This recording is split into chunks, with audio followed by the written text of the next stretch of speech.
Muito bem, pessoal. Agora a gente vai ter questões em dose dupla, né? Temos aqui duas questões que eu trouxe de uma vez, uma questão de química e outra de física, mas eu trouxe elas juntas porque elas estão contextualizadas com o mesmo texto no, no exame de qualificação da UERJ. Então, elas estão todas debaixo do guarda-chuva comentando sobre o filme Oppenheimer, né, que saiu recentemente, que fala sobre o desenvolvimento das bombas atômicas na Segunda Guerra. Então, então aqui a gente está falando basicamente sobre a parte de física e de química nuclear e radioatividade e tudo mais. Então vamos aqui para a primeira pergunta, que é a pergunta de química. As duas bombas lançadas em 1945 apresentavam como material físsil os átomos urânio-235 e plutônio-239.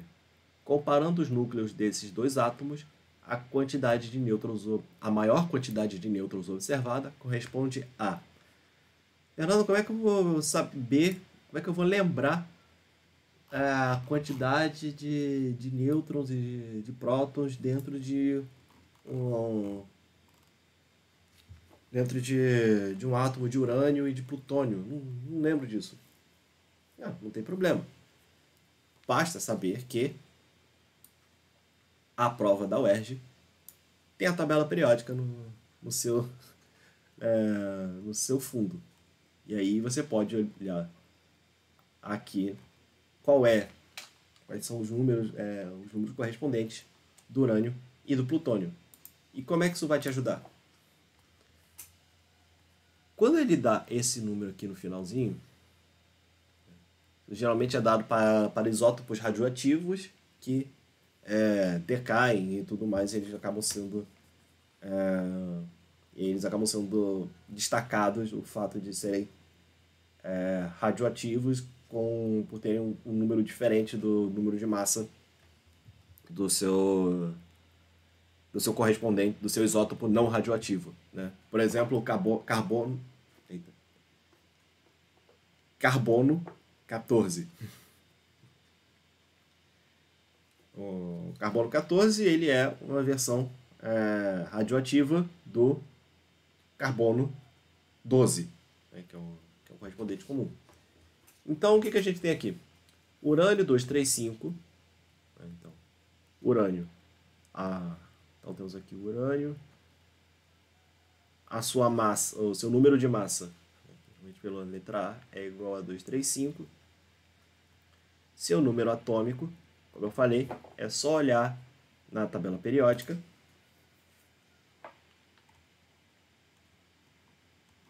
Urânio é 92. Então, aqui 92. E qual vai ser o número de nêutrons? O número de nêutrons, então, é o número de massa menos o número atômico, né? Porque a massa do átomo, ela está toda concentrada no seu núcleo. E o núcleo é formado por prótons e nêutrons. Então, se nós temos aqui o número de massa, que é 235, o número atômico, que é o número de prótons, em 92, o número de nêutrons vai ser só a diferença entre os dois. Que aqui nesse caso, quando a gente faz, vê que é de 143. Beleza? Então, temos aqui o do urânio. E aqui ele está falando do plutônio também, né? Plutônio, para quem não se lembra, o símbolo é Pu.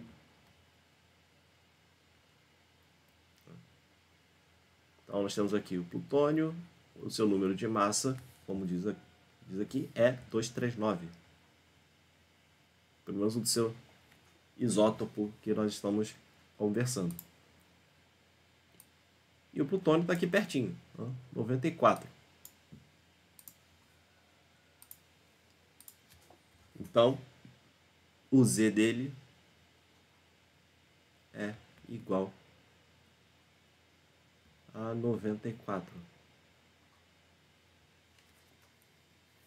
E aí, para a gente ver o número de nêutrons dele, é só fazer então a conta entre os dois. Vai ter aqui 239 menos 94 vai dar 145. 145 é maior que 143. Então, o núcleo que tem mais nêutrons é o de plutônio, que tem 145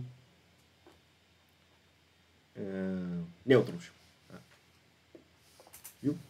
Ainda dá espaço aqui para a gente trabalhar com a segunda questão. Olha aqui.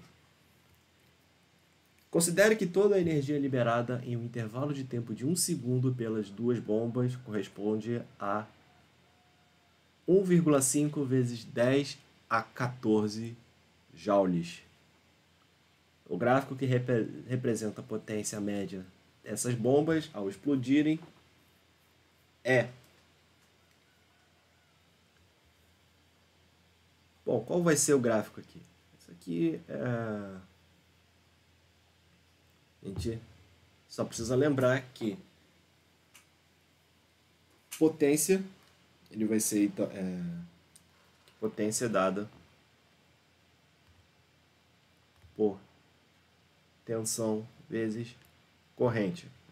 Aqui está sendo dado isso. E aí o que acontece?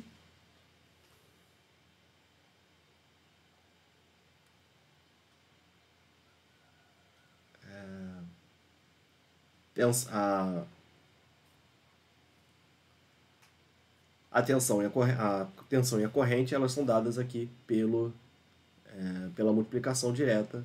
Aliás, desculpa. A potência é dada pela multiplicação entre a corrente e a tensão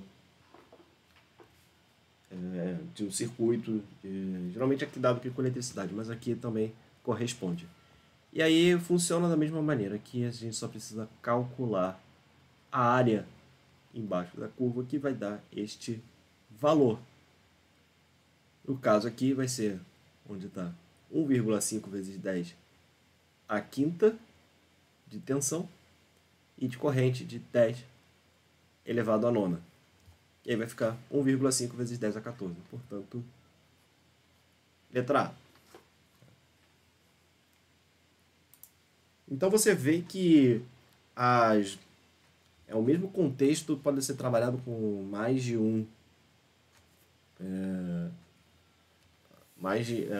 matéria, mais de um assunto, né, dentro das ciências da natureza, e vão ser até em disciplinas diferentes, né? Física e química, elas são bem próximas entre si, e é importante você ter noções de uma para você entender a outra, principalmente nesse tipo de questão, quando a gente trata sobre radioatividade e tudo mais. Se você quiser aprender a integrar esse tipo de conhecimento entre física e química, química e biologia, às vezes até mesmo física e biologia também são pontos que acabam se ligando e às vezes temos dificuldades em ver isso.